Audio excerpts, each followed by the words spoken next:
we spoke about the slave. Yeah, how he goes from slavery to freedom. Today he's going to talk about kids. So remember you asked me yesterday in kibodim, kavodim. So yesterday was avodim. Today we're going to talk about the kids. Okay?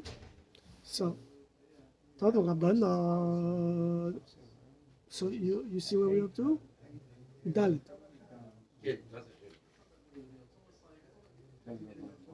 Tano Rabban taught who lilmoid, uvnoi lilmoid. If somebody only has money to afford to pay only one teacher, he can't afford to pay a teacher for his son and to pay a teacher for himself. So who should have priority, right?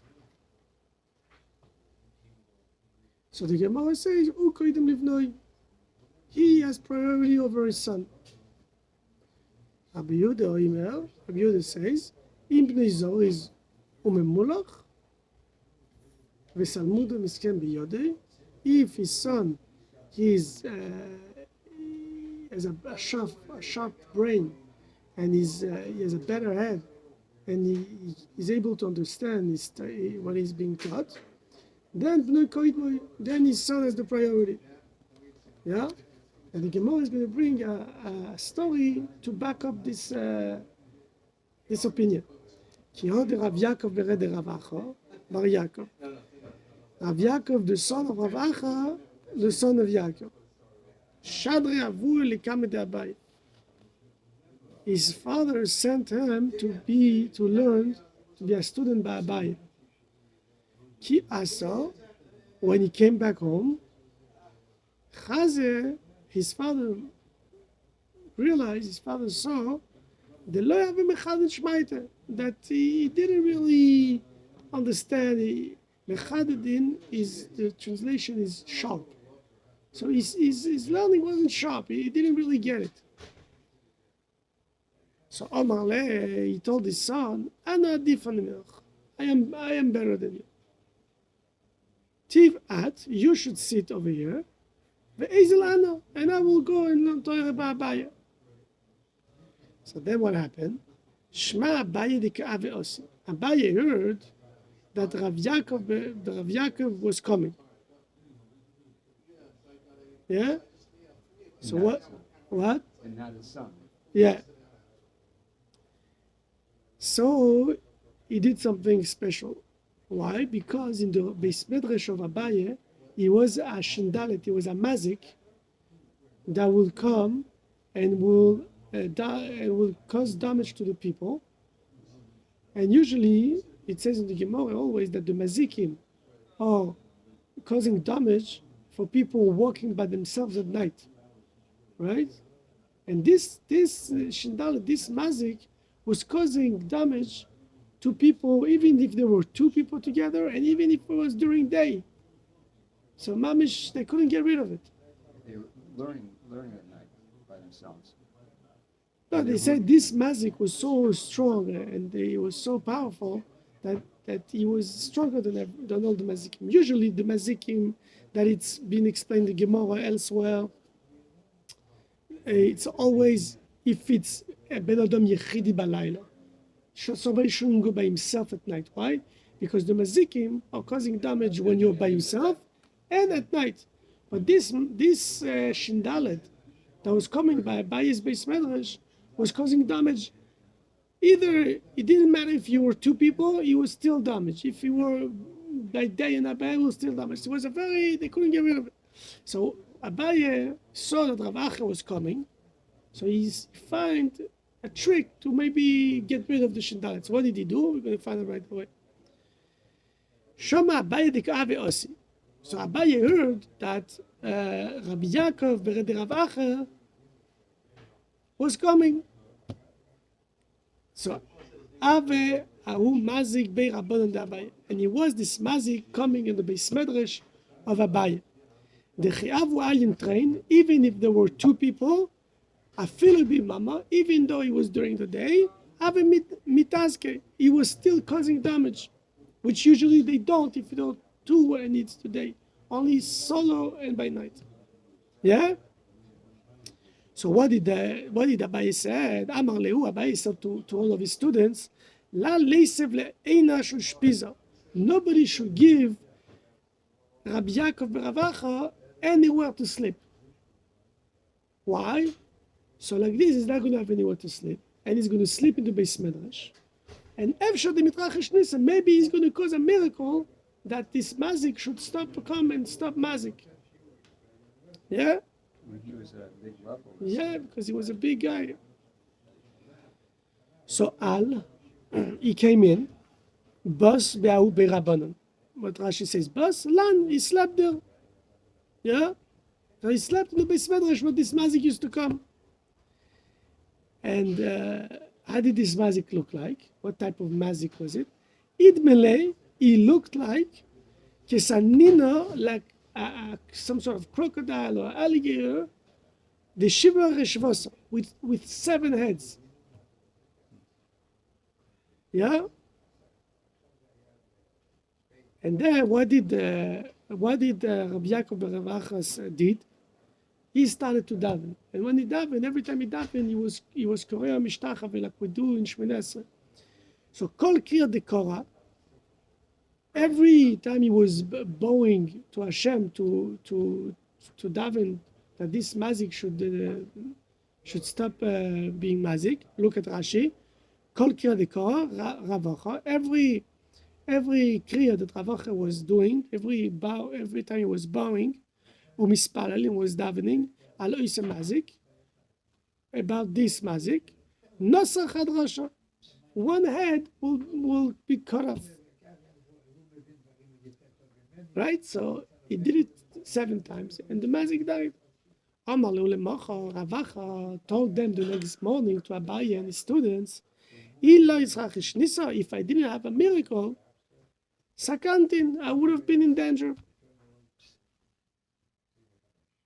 Rashi says, Sakantin, you put me in danger. Sikantem oisi, you put me in danger. Sure. So this is a story about somebody who said that my son is not so sharp, I should go learn instead of him. So it looks like somebody who could say that it's only somebody who's sharp like Ravacha that he has the power to kill a mazik. Not even a buyer could. Not even a buyer could. Tanu Rabbanon taught lilmod Torah v'lisa isha. If somebody needs to learn Torah, but he also needs to get married, what should he do first? So the Gemara, ilmod Torah. First he should learn Torah, v'achar kach isa isha, and then he should get married. But if he cannot be without a woman, without a wife, then he should first get married and then go to learn Torah. Yeah? So, Zog the Gemara, Amar Rabbi Damar Shmuel, Rabbi Yehuda says in the name of Shmuel, Halacha, the halacha is, Noisi Adamisha, first you should get married, and then you should go learn Torah. So Rabbi Yochanan asked him a question. Rabbi Yochanan says, how can it be? If you're going to marry the woman, you're going to have all the responsibility of the household, and you're not going to be able to focus properly. And he's going to say it in an example. He said, Rechaim betzavaro. You have the Rechaim is what you do the flower with. So you put something on your neck. The animal puts something on his neck, and he goes around and he presses the wheat or the barley, and so he says Rechaim betzavaro. He has let's say he has a yoke on his neck. And he could learn Torah.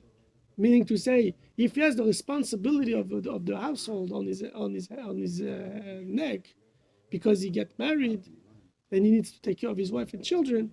How can it be focusing on Torah? So over here we see 2 different opinions. One says first you get married, then you learn. Or the other one says first you learn, then you get married. So the Gemara says why? Because they both talk about 2 different things. One are talking about the Yidden in Bavel, and one is talking about the Yidden in Eretz Israel. And this is why Holon, this is for us, the people in Bavel. The only who, and this is for the people in Eretz Israel. So let's see Rosh, not the Rosh, the Rashi, so this is Marshover. Let's see Rashi Holon. He's explaining better. There's nothing better than Rashi. So he says, Holon. When somebody says you should first marry and then learn Torah, this is for learn us. This is Talmud Bavli. Yeah, Bnei Bavel. Why? Because how you oilchin v'goysim shtes atanem shevat Israel. They were living in Bavel, but they will go to Eretz Israel to learn the Torah from the Tanaim from Eretz Israel.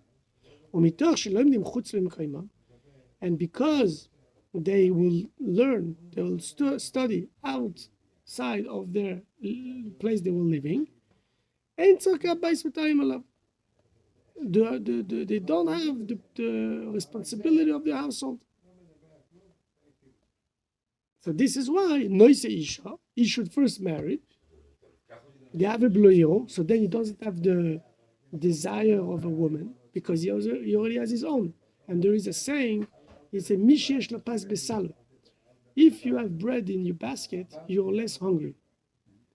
So because they're already married, they already have a woman, so they're not gonna have irurim for another woman.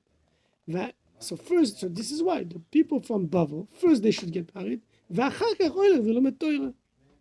Right?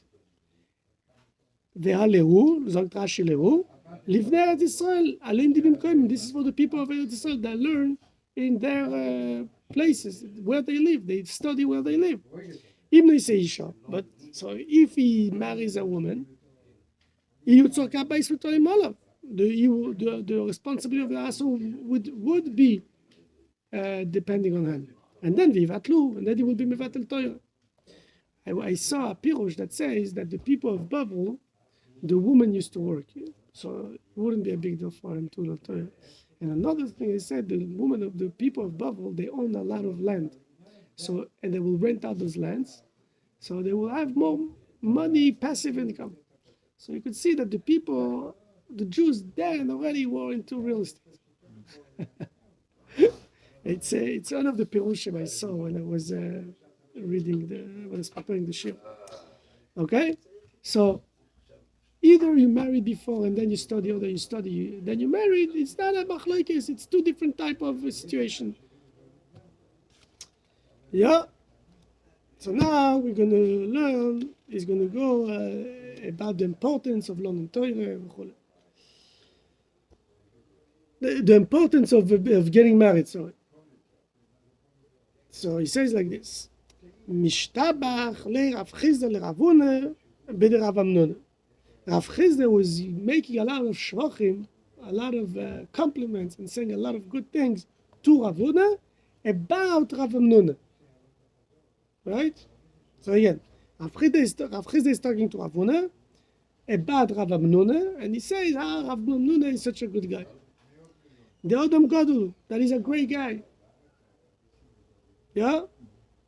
Amaleh, he told them, when Rav Amnuna will come next to you, Aviyu liyadi, bring him to me. Ki asa, when he came, Chazye deloi porisudra. He saw that he didn't have a piece of clothes on his head. Look at Rashi deloi porisudra. That he didn't have a piece of clothes on his head. Kederech hanesuim, like the people who were married used to do. Shoyu regilin lechasas roshim, that they used to cover their head. So Amalei. Only married men would cover their head. So they will cover. So first of all, at the time of the Mishnah, the Gemara, there's no proof that people were actually covering their head. And one of the proof they bring a lot is once there was the mother of Rav Nachman, I think, said that she saw that her son will be a thief, a ganev. So she went to the Rav, and the Rav said, you should make sure that your son always goes with the head covered, so he's going to bring him as Shamayim. So this is one. So over here, it looks like either they were married people will cover themselves with something special, either they will just cover their head, and non-married people will not cover their head. So, but it doesn't matter because la halacha today you need to cover your head. It's at sneeze. But it is an interesting comment, regardless. Yeah. So, Avu Chizda heard that Rav Amnon is such a great guy, but he doesn't cover his head. So he asked him, "Why don't you cover your head?" Amalei, my time, de la Paris Sudar. Why didn't you cover your head with the Sudar, with the piece of cloth? Amalei, Rav Amnuna answered to Rav Huna, de lo nisibana, I'm not married. V'adrineu le'apimine. And Rav Huna turned away his head. Amalei, he told him, Chazi de lichozis lu le'apoi ad ninasaf.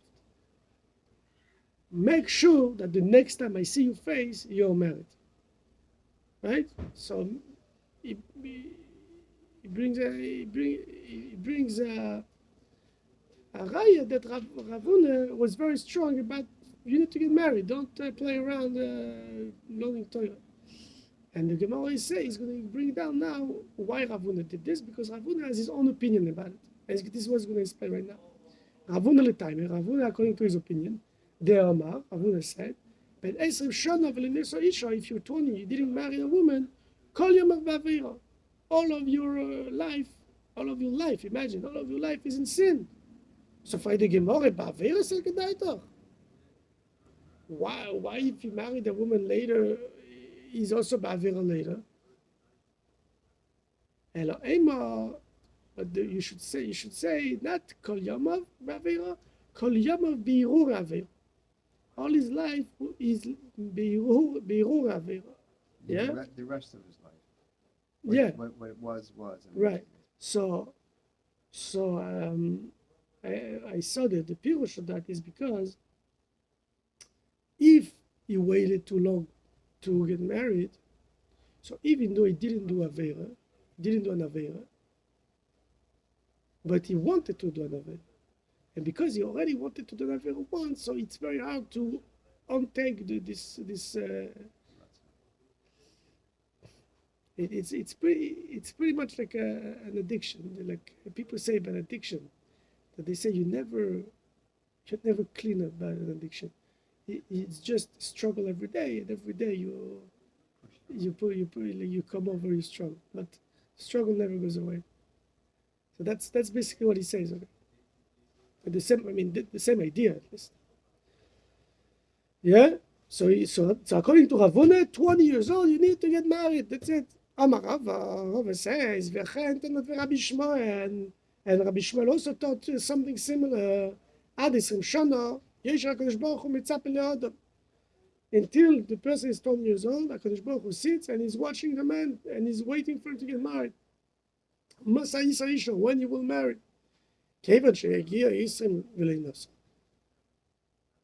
Being he turned 20 and he still didn't get married. HaKadosh Baruch Hu says his bones should blow. Why? One of the pirushim is because the woman was created out of the hip of the tzela, which is technically the bone. So because he doesn't go and look for his, as we said last time, that when you get married, you're looking for your lost hip, and this is it was taken from your bone. So then your own bone should get blown because you don't do your duty of going after your bones, basically. So this is one of the pirushim I saw. Because why tipach atzmoisa? You could say a lot of different. Yeah. Yeah, so Amar Rav Chizda, the same idea of getting married young. The reason I'm better than my friends, because I get married when I was 16. And he says even more than that. If I would get married when I was 14, I would have said to Yitzhak, Gira beinecha. Gira beinecha, the translation is an arrow in your eye. But look at Rashi, what's Gira beinecha? The Satan Gira beinecha. I would have told the Satan, Rashi says the Satan is the Yitzhak. like an arrow in your eye, kloimar, sagt Rashi, oyi si misgore boy. I would have teased the Yetzirah. Not the Yetzirah would have teased me, I would have teased the Yetzirah. The Satan Yetzirah. Rashi says, Satan means the actual Yetzirah. And it wouldn't have happened that he was going to make me sin. Right? So it comes to the same idea that because you get married so young, so you didn't have the Hirur Aveira, so it doesn't also come later on. Yeah? אמר לרב נוסן ברמי, רב נוסן ברמי, עדי יודוך על צוואר דיברוך. Look at Rashi, עדי יודוך על צוואר דיברוך, באויד יודך כתקיף על בנך, as long as your hand is strong on your son, meaning to say you still have authority on your son, קודם שיגדל, before he gets to grow too much, ולא יקבל תיכוסך, and then if he grows too much, he's not going to get your opinion, whatever you have to reprimand him, עשיו אישה, marry him. So meaning to say, marry him as long as you have authority on him. Why? Because if you have authority on him, then he's not going to listen to you. And now the Gemara is going to explain what age are we talking about having authority on your son. Is it going to be 16 to 22, or is it going to be 18 till 24? This is what the Gemara is going to say. No. So again, at the Yodach al Tzavoret Divrach, you should marry your son as long as you have authority over him. Says the Gemara, when is this? Mishitza v'ad Esrim v'tartin. From the age of 16 until the age of 22. The Amrila, and some say, a little differently, mitam nesrei, from 18, ועד 24 until 24, sorry. כדי תנועה, like it says, like the Tanoim bring down a pasuk, חנוך לנער על פי דרכוי. זאת רש"י, על פי דרכוי, דרך, a way, you should be מחנך, you should educate the kid, על פי דרכוי, what's דרכוי? דרך שכל יום יהיה מסנהג בו. A way that all of his life he will be behaving like this. That's the way. You should educate him in his young age. So what's considered young age? Rabbi Yehuda, Rabbi Nechemia. Yeah? What's considered young age? Chadomar, one says Mishitza v'ad 20, from 16 to 22. And Chadomar mitam nesrei v'ad 24, from 18 to 24. Yeah? So what's the conclusion over here? The conclusion is that you need to get married young, and the younger the better. That was then. That was then, nah. You know, I heard that once the Rebbe said, if I would have the koiches, I would have enforced the fact of getting married young. The Rebbe was very, very into getting married young. All the Hasidic Sha'ilam, they all get married very young. 18, 19, everybody gets married. Oh, that means something about 28 or something. The Rebbe, that's right. The Rebbe. But in general, yeah, sure. Even today, I speak to young parents, like people who are like 45, they have 40, 45, they want them to marry their kids as soon as possible. There's no point to, that's the new, and also there's this thing now, if you pass the gap, let's say, past a certain age, then you pass the gap. It's hard to. Yeah. Their innocence. Yeah. To a certain point, they're still innocent. Exactly. They could still listen to you. They still have authority. The father or the mother tells you marry this woman, this girl. Marry her. Yeah. You want to go weiter? What time is Ma'ariv? Okay, let's go weiter. Okay, now that we figure out that we need to get married, the Gemara is going to talk about learning Torah. Teaching Torah to your kids. Yeah, this is what we're going to go through a little bit now. So, fight the Gemara. Until what extent you need to teach your son Torah? Do you need to teach them everything? You need to teach them Aleph base? You need to teach them Psukim? To what extent is your responsibility to teach them? Because as much as a parent has responsibility to teach his kids Torah, somebody, a regular Jew also has the obligation to learn Torah by himself. So the Gemara is asking, to what extent is your duty to teach Torah to your son? Rav Yehuda says, the name of Shmuel, Kegoin, you should teach your son Torah like Zvulun ben Dan. Zvulun, the son of Dan, Shelimed Aviv, Mikra, Mishnah, Gemara, Halachas, V'Agodas. That his grandfather taught him Mikra, Mishnah, Gemara, Halachas, V'Agodas. Zogt Rashi, Zvulun ben Dan. Talmid Shehoya B'Yimem. He has nothing to do with the son of Yaakov of the 12 tribes. It's Talmid. It's a teacher. It's a student that was living in those times. Yeah. So then the Gemara is gonna try to understand why did he teach and why does it say the grandfather? Yeah. So Meisive, he asks a question. Limdoi Mikra, if a father taught his son Mikra, the meaning to say the Chumash, and Melamdoi Mishnah, he doesn't have to teach him Mishnah. Why? Because he knows enough that he could learn Mishnah by himself. Rama Rava, Mikra is a Torah. Rava says, what's Mikra? Mikra is Torah. Sagt Rashi Torah, look, Lo Nevim Uksuvim. Doesn't apply to Nevim Uksuvim. It's only Torah, Chamisha Chumsha Torah. So then, why do you say that you need to teach like Zvulun ben Dan? And Zvulun ben Dan, he taught them Mikra, Mishnah, Gemara, Halachas, V'Agodas. Over here we saw clearly that if you teach your son Mikra, you don't need to teach him Mishnah. But from another hand, you said that you need to teach like Zvulun ben Dan. And Zvulun ben Dan did teach both of them. Right? So the Gemara is going to say that you need to teach like Zvulun ben Dan to a certain extent, to certain things, and not to Zvulun ben Dan to certain things.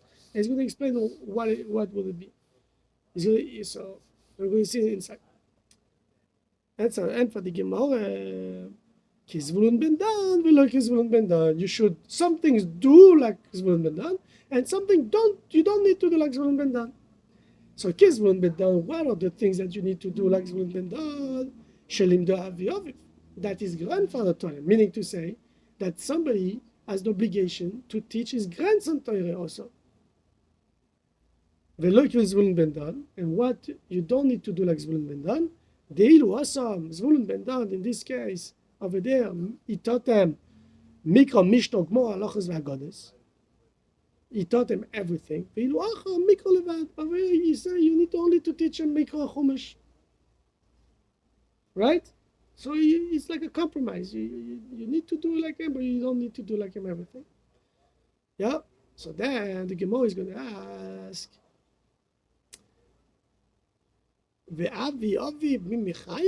does the grandfather have an obligation to teach his grandson Torah? And it says in Abraisa, you need to teach your children who is them. So it means you need to teach your children and not your grandchildren, the obligation at least. So, but then, if you say like this, there's another person that say that you need to teach your children and grandchildren. Right? This is to teach you, if when anybody is teaching his son Torah, if you teach your son Torah, it's considered as if you taught your son and your grandson and your great-grandson. That's of Kol HaTorahs until the last generation. Right? So if you say that when you teach your son, it's considered that you teach all of your generations, so why do you say that you have an obligation to teach your grandson? You already did it when you taught your son. Right? So why do you say that there's an obligation to teach your grandson? Yeah, you understand the shlag up? Yeah? So sagt die Gemara, Hudoma ki aitan. This is the action. This is, you need to say it. The Tanya, it says in the Braise, he's going to change the whole way you learned it until now. He's going to change it, the way he learns the pasuk. When it says you need to teach your children, it doesn't mean that you don't need to teach your grandchildren. It's only you need to teach your sons, your sons. How do you know that you also need to teach your grandchildren?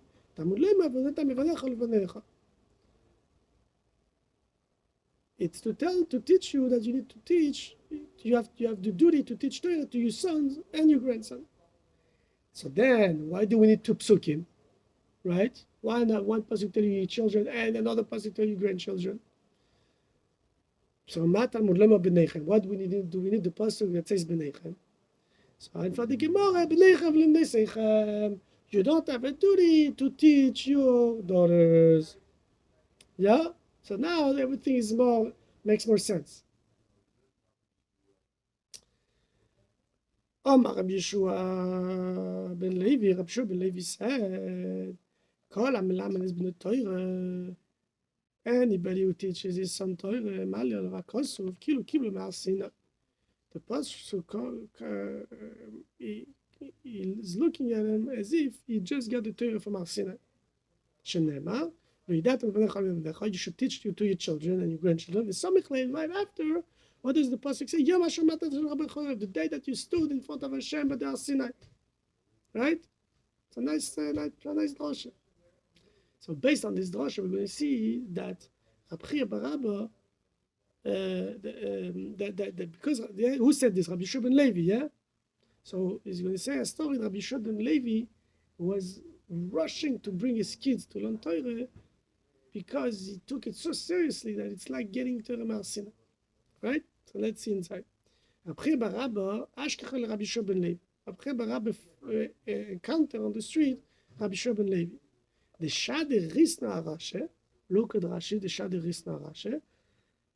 Sodin she'einu roi la'atifas harosh. He had some sort of sheet that wasn't meant to cover your head. Kisui be'alma.